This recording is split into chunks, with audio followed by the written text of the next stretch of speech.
जी अस्सलाम वालेकुम, क्या हाल है सब लोग? खैरियत से हैं? अली जैदी साहब ने एक अजीब सा शिकवा किया और उस शिकवे के साथ उन्होंने ये ऐलान किया है कि वो इमरान खान साहब के पास जाके बाकायदा प्रोटेस्ट करेंगे।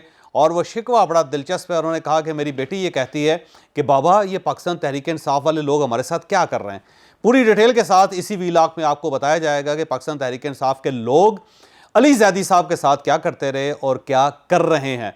और इसके साथ साथ शौकत अजीज सिद्दीकी साहब जो रिटायर्ड जज हैं इस्लामाबाद हाई कोर्ट के, उन्होंने एंकर मोहम्मद मालिक के खिलाफ केस करने का फैसला कर लिया। उन्हें बाकायदा लीगल नोटिस जारी कर दिया है और अगर मोहम्मद मालिक साहब ने सर्टन डेट्स के अंदर जवाब ना दिया तो उसके बाद ये इस्लामाबाद हाई कोर्ट में बाकायदा जस्टिस साहब केस करेंगे। ये इशू क्या है इसके ऊपर भी बात की जाएगी। और ईरान इसराइल जंग के अंदर से एक नया फिनामिना निकला है और ये जो फिनामिना ये बता रहा है कि कहीं ऐसा ना हो कि तीसरी आलमी जंग छिड़ जाए। और इसमें पाकिस्तान का एक किरदार है। पाकिस्तान का किरदार क्या हो सकता है ये भी हम आपको पूरी डिटेल के साथ इसी वीलॉग में बताएंगे। सोशियोलॉजी में एक टर्म है कोबरा इफेक्ट, और कोबरा इफेक्ट जो है बड़ा दिलचस्प है। जब गोरे दिल्ली में आए थे तो उस वक्त दिल्ली के अंदर बहुत ज़्यादा कोबराज होते थे, बड़े सांप होते थे। और उस वक्त दिल्ली के लोग क्योंकि सांप मारते नहीं थे और सांप की पूजा करते थे तो इसलिए दिल्ली में कोई मिलियंस के हिसाब से कोबरा सांप फिरते होते थे। और अमूमन गलियों के अंदर होते थे, घरों के अंदर होते थे, दुकानों के अंदर से कोबरा निकलते थे, दफ्तरों में भी कोबरा होते थे। और अंग्रेज़ इस सांप से बहुत ज़्यादा डरता था तो इसने लोगों को मजबूर किया कि आप कोबरा मारने शुरू करें और इससे दिल्ली को साफ़ करें, लेकिन लोग नहीं माने।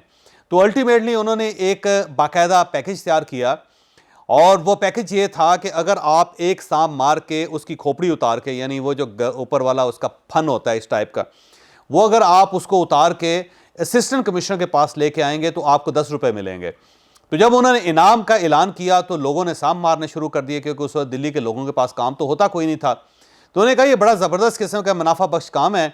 आप सुबह उठें, 2-4 कोबरा मारें, उनकी गर्दनें काटें और वो जो फन है वो आप असिस्टेंट कमिश्नर के पास ले जाएं और असिस्टेंट कमिश्नर गिन के फन को उसके मुताबिक आपको पैसे दे देता है। तो इस तरह बड़ी आसानी के साथ पूरे दिल्ली के साथ सांप ख़त्म होना शुरू हो गए। और एक वक्त आया कि जब ये प्रोजेक्ट बंद कर दिया गया तो उसके बाद अचानक दिल्ली के अंदर पहले से ज़्यादा कोबराज आने शुरू हो गए।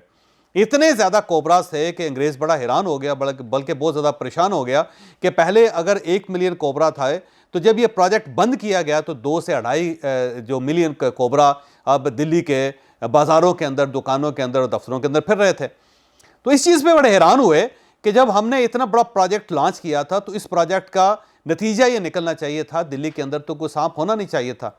लेकिन इस प्रोजेक्ट के मुकम्मल होने के बाद ठीक ठाक किस्म के सांप निकला है दिल्ली में। तो इस पर जब रिसर्च की गई तो ये पता ही चला कि पहले शुरू में तो लोग रैंडमली सांप पकड़ते थे, किसी के घर से निकल आता था, दुकान से निकल के आता था तो वो उसकी गर्दन काट के असिस्टेंट कमिश्नर के पास ले जाते थे। फिर जब लोगों को पता चला कि काम ठीक ठाक है तो उन्होंने अपने घरों में कोबरा पालने शुरू कर दिए थे। तो वो बाकायदा उनकी मैटिंग करवा के तो 2 कोबरा से कोई 200 या 250 कोबरास बना लेते थे और रोज़ाना उनमें से 2, 4, 5 निकाल के असिस्टेंट कमिश्नर के पास ले जाते थे उनकी गर्दनें और उससे वो पैसे वसूल कर लेते थे। तो दिल्ली के अंदर बहुत सारे ऐसे लोग थे जिन्होंने बाकायदा इसको बिज़नेस बना लिया था। और जब गवर्नमेंट ने यह महसूस किया कि अब वो अफेक्ट नहीं रहा इसका, और उसके बाद जब उन्होंने प्रोजेक्ट बंद किया तो उन तमाम लोगों के पास जो कोबरा से अब उनका कोई फ़ायदा नज़र नहीं आ रहा था तो उन्होंने उन सबको आज़ाद कर दिया। जब आज़ाद किया तो पूरी दिल्ली के अंदर हर तरफ कोबरा ही कोबरे थे। तो उससे एक टर्म बनी, उसको कहते हैं कोबरा इफेक्ट, कि जब आप इस किस्म की पॉलिसी बनाते हैं तो उसका एक रिएक्शन आता है और वो जो रिएक्शन है वो पहले जो अमल होता है उससे ज़्यादा खौफनाक होता है, यानी एक्शन से ज़्यादा खौफनाक होता है। वो न्यूटन का जो कानून था ना कि हर एक्शन का एक रिएक्शन होता है और रिएक्शन एक्शन से ज़्यादा होता है। तो उस पर सब लोगों ने महसूस किया कि जो हमारी पॉलिसी थी उसका एक रिएक्शन ही आया कि पहले से ज़्यादा कोबरास बन गए। इसलिए कोबरा इफेक्ट के नाम से एक पूरी इस्तेलाह बनाई और साथ ये फैसला किया गया कि कुछ हमें पॉलिसियाँ ज़िंदगी में नहीं बनानी चाहिए क्योंकि उनका जो रिएक्शन होता है वो एक्शन से कहीं ज़्यादा निकलता है और उसका जो मैग्नीट्यूड होता है, उसका जो दायरा कार होता है वो पहले एक्शन से बड़ा होता है और उसको संभालना इतना आसान काम नहीं होता। ये मिसाल मुझे अली जैदी साहब का एक बयान सुनने के बाद याद आई। अली जैदी साहब ने कल काशिफ अब्बासी साहब को शो में गिला किया कि जब मैंने पाकिस्तान तहरीक इंसाफ छोड़ी या मुझे छोड़ने पर मजबूर किया गया तो पाकिस्तान तहरीक इंसाफ की कोर कमेटी के लोग, जो ज़ाहिर सीनियर लोग होते हैं, उन सब ने मेरे खिलाफ सोशल मीडिया कंपेन स्टार्ट की और मुझे माँ बहन की गालियाँ दी गई और इतनी ज़्यादा कंपेन की गई, इतने ज़्यादा मेरे खिलाफ मगलज़ात बकी गई कि मेरी छोटी बेटी जब स्कूल से आती थी तो आके वो मुझे अपना स्क्रीनशॉट दिखाती थी इन चीज़ों के और उससे पूछती थी कि बाबा आपकी पार्टी जो है हमारे खिलाफ इतनी ज़्यादा क्यों है, और बड़ी मुझे गालियाँ दी गई थी। और उसके बाद अली ज़ैदी साहब का ये कहना था कि मैं इमरान खान के पास जाऊँगा और जाके उनसे ये कहूँगा कि जनाब ये पार्टी मेरे साथ क्या करती रही, और उसके बाद मैं बाकायदा हिसाब करके फिर ये फ़ैसला करूँगा कि मैंने पार्टी में वापस आना है या नहीं आना। तो ये जो अली ज़ैदी साहब का जो रद्द अमल है या जिस अफसोस का इजहार कर रहे हैं वो बेसिकली कोबरा इफेक्ट था कि आपने बाकायदा एक स्क्वाड तैयार किया था जिसका काम ही लोगों को गालियां देना था। तो अब कोई अगर मीडिया का पर्सन भी इमरान खान साहब के खिलाफ या पाकिस्तान तहरीक इंसाफ के खिलाफ को बात करता था या आपकी पॉलिसी से इनहराफ या इख्तलाफ करता था तो फौरी तौर पे ये गालियों का स्क्वाड एक्टिव हो जाता था और सोशल मीडिया के ऊपर मिलियंस के हिसाब से उस शख्स को माँ बहन की गालियाँ दी जाती थी। फिर अगर आपकी पार्टी के अंदर से कोई शख्स आपके खिलाफ बगावत करता था या नाराज़ हो जाता था या साइड पे होता था तो वो स्क्वाड उसको भी ठीक ठाक किस्म की धुलाई करता था उसके भी। इसमें बहुत सारे लोग हैं जैसे श्री मज़ारी साहब हैं, उन्होंने खुद जब वो वज़ीर थी तो उस वक्त उन्होंने कहा कि मेरे इख्तलाफ की बुनियाद पर मेरी पार्टी मुझे गालियाँ देती है। हमाद अज़हर साहब के खिलाफ इस किस्म की कंपेन की गई, हामिद खान साहब के खिलाफ कंपेन स्टार्ट हुई। फिर रेहाम खान साहबा जो इमरान खान साहब की बेगम थी, जब तक वो बेगम थी तो पूरी पाकिस्तान तहरीक इंसाफ उनको मादर मिल्लत कहती थी और उनको माँ का दर्जा देती थी। लेकिन यूँ ही ये तलाक हुई तो उसके बाद रेहाम खान के साथ जो कुछ हुआ वो आप अंदाज़ा नहीं कर सकते कि उनके साथ क्या क्या नहीं हुआ। ख़वातीन ने रोक के उनको गालियाँ दी, उनके ख़िलाफ़ सोशल मीडिया के ऊपर बाकायदा कंपेन्स हुई, उनके घर के सामने जो है वो कचरा फेंका गया और उनके ऊपर कौन कौन से इल्ज़ाम नहीं लगे। इस तरह हफीज़ नियाज़ी साहब जो इमरान खान साहब के बहनोई भी थे और इनके कज़न भी थे, उनके ख़िलाफ़ तो आज भी कंपेन की जाती है और उन्हें माँ बहन की गाली दी जाती है, जबकि माँ बहन की गाली जो इमरान खान साहब को डायरेक्ट लगती है क्योंकि ज़ाहिर है वो उनके फ़र्स्ट कज़न है और वो हसन नियाज़ी जो है उनके वालिद भी हैं। तो इससे आप अंदाज़ा लगाएं कि ये कितना बड़ा कोबरा इफेक्ट है, क्योंकि जब आपने एक स्क्वाड तैयार किया तो अब आप खुद उसका विक्टिम बन रहे हैं और जब आप विक्टिम बन रहे हैं तो फिर आपको हीट का अंदाज़ा हो रहा है, फिर आपको महसूस हो रहा है कि कितनी तकलीफ़ होती है। तो जब आप लोगों के साथ ये सलूक कर रहे थे तो उस वक्त तो आप बहुत ज़्यादा खुश थे, आप ये समझते थे कि हमारे वर्कर्स बड़े तगड़े हैं, उनके पास सोशल मीडिया का वेपन है और उससे वो हर शख्स को भून के रख देते हैं। लेकिन जब आपकी अपनी बारी आई तो तब आपको महसूस हुआ कि कितनी तकलीफ़ सूरत हाल होती है। मुझे यकीन है कि कल जो इस वक्त इमरान खान साहब के साथी हैं, ये कल इनमें से कोई शख्स भी नाराज़ होता है या पार्टी के साथ बगावत करता है या पार्टी के साथ उसका जो मौक़िफ़ है उससे थोड़ा सा इनहराफ करता है तो उसके साथ भी यही कुछ होगा। जैसे शुएब शाहीन साहब हैं, जैसे मरवत साहब हैं, जैसे शहरयार अफरीदी साहब है, जिस तरह हमाद अज़हर साहब हैं, जिस तरह मुराद सईद साहब हैं। इनमें से हर शख्स बस उसी किनारे पे खड़ा है जिस किनारे पे अली ज़ैदी साहब हैं कि जिस दिन इन्होंने प्रेस कॉन्फ्रेंस कर दी या एक बयान उन्होंने पार्टी के ख़िलाफ़ दे दिया, उसके बाद ये देख लीजिएगा कि इनके साथ भी वही सलूक होगा जो अली ज़ैदी साहब के साथ हुआ था। तो ये सब लोग अपनी क्रिएशन के विक्टिम हैं। इन्हें अब अंदाज़ा हो रहा है कि जो आग इन्होंने दूसरे लोगों के लिए जलाई थी अल्टीमेटली इनके अपने पाँव तक पहुँची और इन्हें अब उसका असर महसूस हो रहा है। तो ये एक हकीकत है जिससे पाकिस्तान तहरीक इंसाफ को अब बर्दाश्त करना पड़ेगा, क्योंकि आपने मिलियन के हिसाब से ऐसे लोग डेवलप कर लिए हैं जिनके पास सिर्फ एक ही आर्ट है और वो आर्ट है गाली देना, कि वो जो भी शख्स उनके सामने आ जाता है बस उसको माँ बहन की गाली दे देते हैं। तो अब आप इंतज़ार करें कि आपकी सबकी माँओं बहनों को गालियाँ पड़ेंगी, क्योंकि वो लोग तो आधी हैं इस चीज़ के, इसके अलावा तो उन्हें कोई काम आता नहीं है। तो अब आप को भी ज़ाहिर है उसका विक्टिम बनना पड़ेगा। तो अली ज़ैदी साहब का मेरा मशवरा है कि आपको इमरान खान साहब के पास जाके प्रोटेस्ट करने की कोई ज़रूरत नहीं है, क्योंकि आपको कोई ख़ास फ़ायदा नहीं होगा। जब तक आप बैत नहीं करते, इमरान खान साहब के लिए अपने बच्चे कुर्बान नहीं कर देते और अपनी जान उनके ऊपर नहीं वार देते, उस वक्त तक आपको कोई ख़ास फ़ायदा नहीं होगा। शौकत अज़ीज़ सिद्दीकी साहब इस्लामाबाद हाई कोर्ट के साबिक़ जज हैं और आपको याद होगा कि जनरल फैज़ हमीद साहब के दौर में इनके ख़िलाफ़ क्या क्या कार्रवाई हुई थी। फिर इनके ख़िलाफ़ एक रेफरेंस आया था, उसके बाद इन्हें टर्मिनेट कर दिया गया था, इन्हें जज की कुर्सी से उठा दिया गया था। फिर उसके बाद ये 6 साल अपना केस लड़ते रहे और पिछले दिनों इनको सुप्रीम कोर्ट ऑफ पाकिस्तान से रिलीफ मिला और फिर इन्हें बाकायदा पुरानी सर्विस में बहाल करके इनको सारी मराहत और सारी तनख्वाहें दी गई। अब मोहम्मद मालिक साहब पाकिस्तान के बड़े नामवर जर्नलिस्ट हैं, बड़े पुराने जर्नलिस्ट हैं, वो बड़े अच्छे शोज़ करते हैं, मुख्तलिफ टेलीविज़न चैनल्स पे शो करते हैं। आजकल वो एक टीवी के ऊपर हैं और वहाँ पे वो शो कर रहे हैं। उन्होंने अपने एक शो में ये कहा था कि जब मैं चेयरमैन पीटीआई था या एमडी पीटीआई था तो उस वक्त मेरा एक केस चल रहा था इस्लामाबाद हाई कोर्ट में। शौकत अजीज़ सिद्दीकी साहब के पास मैं गया था और उन्होंने मुझे ये कहा कि ये एक शख्स है जो पीटीवी में काम करता है, अगर आप इसकी प्रमोशन कर दें तो मैं आपके हक़ में फ़ैसला दे दूँगा। तो ज़ाहिर है मैंने इनकार कर दिया, उसके बाद मेरे ख़िलाफ़ फ़ैसला आ गया।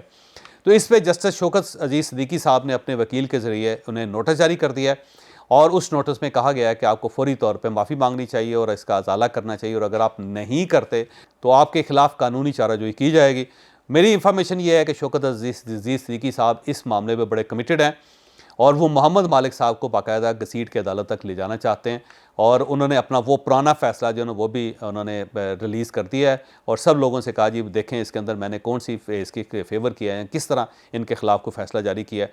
तो उसके साथ साथ अब शौकत अजीज़ सिद्दीकी साहब, मेरा ख्याल है उनका अगला हदफ जो है वो मोहम्मद मालिक साहब हैं, और सिद्दीकी साहब पीछे हटने पर राज़ी नहीं है और सिर्फ एक ही तरीका है कि अगर शौकत अजीज़ सिद्दीकी साहब को राज़ी करना है तो मेरा ख्याल है सीनियर जर्नलिस्टों के दरमियान में आकर शौकत अजीज़ सिद्दीकी साहब को राज़ी करना पड़ेगा। वैसे अब वो बाकायदा इन्हें अदालत में लेके जाएंगे। अगर ये अदालत चले गए तो ये पहला केस पाकिस्तान के अंदर होगा जो किसी के ख़िलाफ़, किसी मीडिया एंकर के ख़िलाफ़ जो होगा वो शौकत अजीज़ सिद्दीकी साहब जीतेंगे और जीतने के बाद उनके ऊपर पाबंदी लगवाएंगे। तो मेरा ख्याल है एक नया चैप्टर खुलने वाला है और इस चैप्टर को देखने के लिए मोहम्मद मालिक साहब को चाहिए कि वो तैयारी कर लें।